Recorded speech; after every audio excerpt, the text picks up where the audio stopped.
De 90 à 80, puis retour aux 90. En Côte d'Or, c'est la valse des panneaux. Il y a 1 an et demi, François Sauvadet faisait grise mine. Aujourd'hui, le président du département a retrouvé le sourire. D'ici la fin de la semaine, 1135 km de route vont repasser à 90 km/h, soit 20% du réseau départemental. Ces dispositions dérogatoires sonnent pour le président comme une victoire. Pour qu'une vitesse soit acceptée par les automobilistes, il faut qu'elle soit comprise. Et cette mesure d'abaissement généralisé prise par le gouvernement sans concertation nulle avec les présidents de département qui sont responsables des routes départementales, elle a été complètement incompréhensible. Nos routes départementales sont calibrées, pour un grand nombre d'entre elles, pour circuler à 90 km/h. Au total, 1100 panneaux vont être posés, soit un coût de 600 000 €.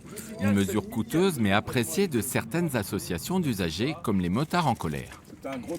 Il est évident qu'on aimerait davantage de portions à 90 km/h, mais non pas pour une soif de vitesse excessive, loin de là, mais uniquement parce que ça nous paraissait une mesure unilatérale décidée par Paris qui ne correspondait absolument pas aux réalités de nos régions.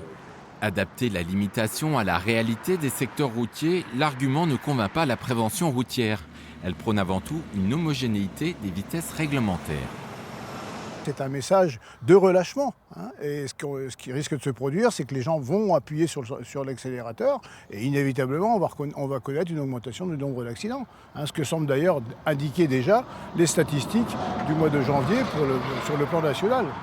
François Sauvadet a annoncé la création d'un observatoire de la sécurité routière, observatoire qui devrait permettre, selon son président, d'ajuster au mieux les limitations en fonction de la dangerosité.